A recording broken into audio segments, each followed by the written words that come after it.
Hey there. Thank you for joining me, Stanley, on the Saturday. Um, I will say, by the end of this video, things are going to get kind of rough.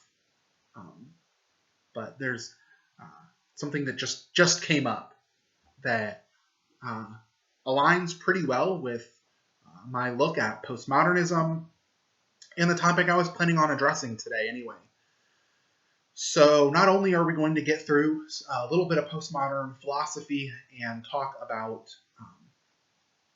how we come to grasp truth, but we will also touch on a current event that is very big right now. So yeah, we're definitely in for it.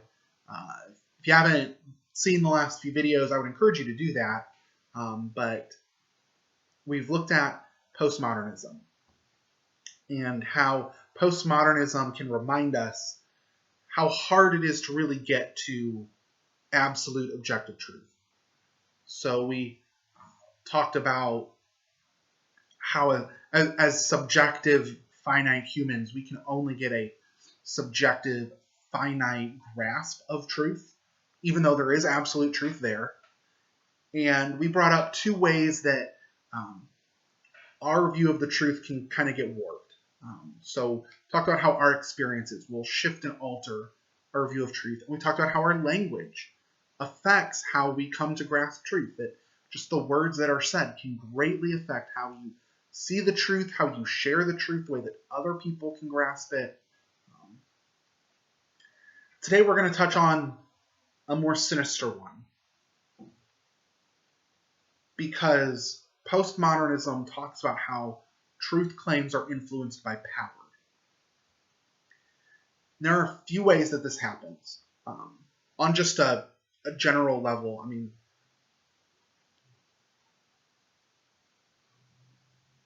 the people who are the most empowered by society will have a way of altering how people can see the truth. So the news sources that you trust, the way that they state issues will affect how you see the truth. The figures that you follow and that you trust will affect how you see the truth. There are people who are given power over relaying the truth, and they then affect how other people see the truth. On a much more sinister way, the people in power can try to manipulate the truth. And anytime they claim something is true, they are actually asserting their power. This can happen in all sorts of ways.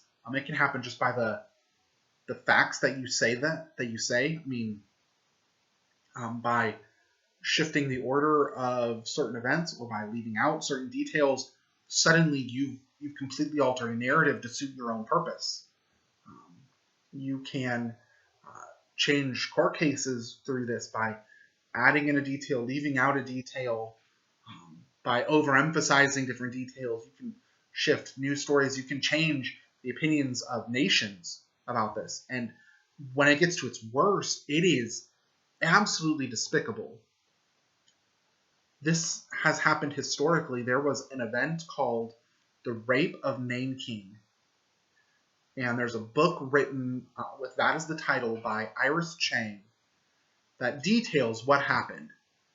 Essentially, Japan, when it invaded China during World War II, it took the city of Nanking, and the way that the Japanese treated the citizens of Nanking is as bad, or possibly worse, if that's even possible, as the way that the Germans treated people in the Holocaust. So much of it is so graphic, I don't know if I can try to describe it. People were tortured and brutally murdered, and what happened to the women and the children is just despicable. The war crimes perpetrated by Japan at Nanking are some of the worst you will ever hear about. And that's not trying to minimize other crimes. That's not trying to minimize the Holocaust. That's how bad the Japanese treated the people of Nanking. But that event won't show up in most history books. because after World War II, the United States wanted to make allies with Japan to the point that they kind of just brushed it under the rug. And to this day, it will not come up very often in discussions, and the Japanese people will try to act like it didn't happen. There are plenty of ways that this happens. You make a truth claim and you try to phrase the discussion in such a way that it helps those who are in power, or that it tries to purposefully shift power.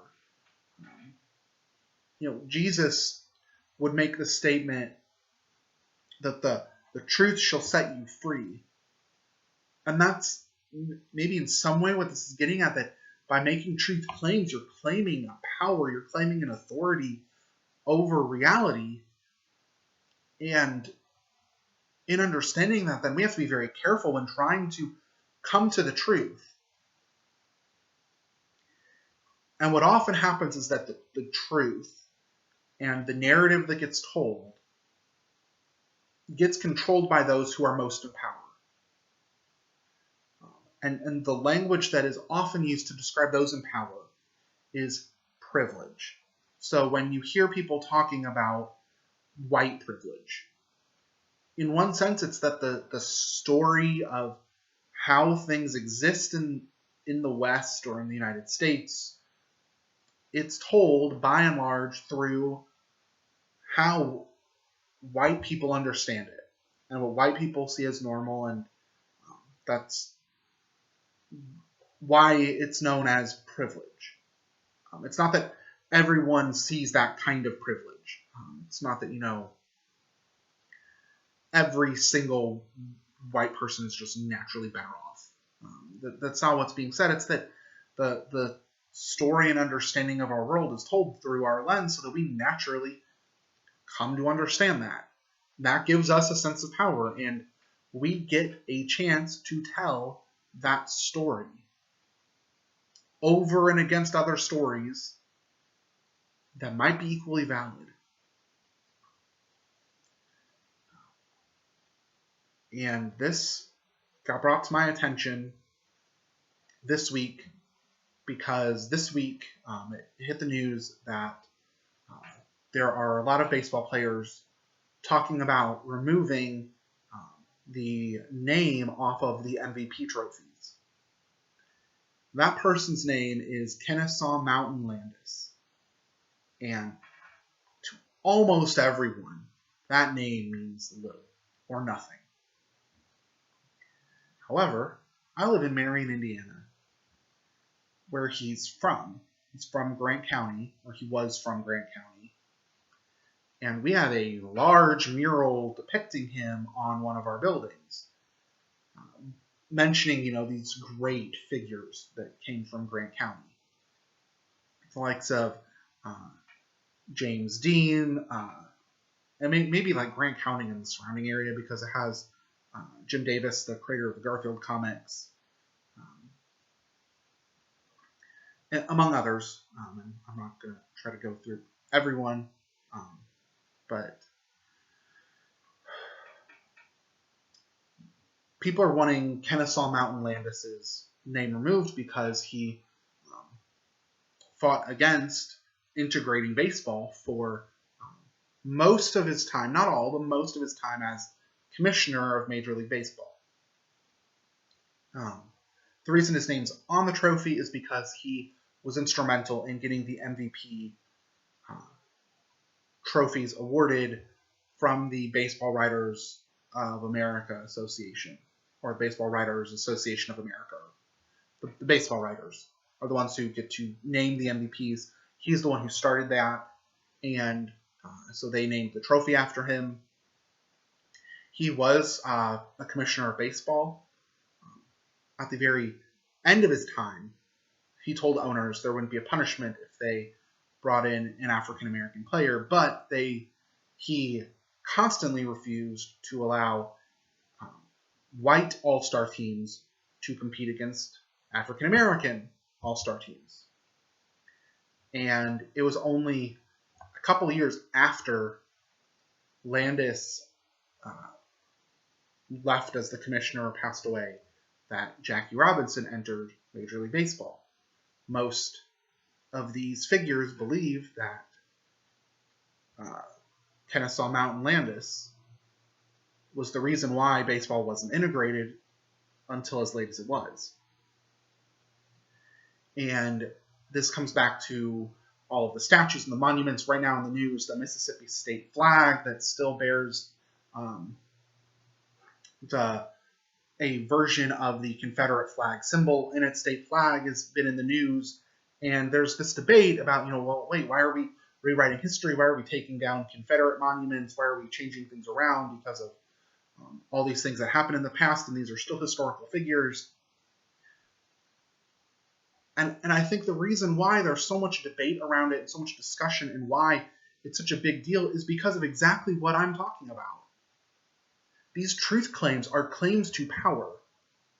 And we are emphasizing a particular narrative when we include these. And it's interesting which of these stories and monuments we want to put up and we want to post, and the stories that we decide to tell about them and not others. Because there is a movement within Marion, Indiana, especially in the African American community, to put up a monument to the famous lynching that happened in Marion, Indiana. Because they want to remind us of that moment in history, and it is a horrible, disgusting moment in our history. But there are other monuments that are being defended right now that signify something similar to African Americans. Monuments about Confederate leaders, names on buildings and awards that point to figures that remind African Americans of their history of being pressed down and disempowered. And we have all of these other monuments that now we're defending, but there are some things that we don't want to be reminded of. It's because these truth claims are claims to power. Now, I can't say what that means we should do. I cannot say that the actual right thing at the end of the day for Marion would or wouldn't be to erect a monument to the lynching. I can't say that the right thing for baseball would or wouldn't be to take Kennesaw Mountain Landis' name off of the trophy, or for Marion to remove his mural. I can't say that removing Confederate monuments is right or wrong. I can't claim to know the right thing to do for any of that. But what I can say, and this is something that I want all of us to be careful about, is when we're engaging with the truth and we're engaging with these stories, we have to remember that by claiming truth, we are claiming power and authority. And those are not claims that should be taken lightly. And when there are competing narratives, like the narrative about Kennesaw Mountain Landis, and here's this man who came from our area and became the commissioner of baseball, and do we recognize and honor that as a big achievement? Do we recognize the awful things that are also part of that? Do we maybe say, okay, well, we're going to mention this guy, but we're also going to mention some of our bad past too, and rest knowing that all of this is true? The way that we tell the truth is a statement of power. And if we're not careful, we're going to care more about the power we can get than care about actually getting to the truth itself. And that is a very dangerous road to walk. So as we continue to look toward truth, be very careful about the traps toward power, because those traps are ones that can ultimately lead you away from the truth you started looking for. I pray this conversation blessed you. God bless you guys. Bye.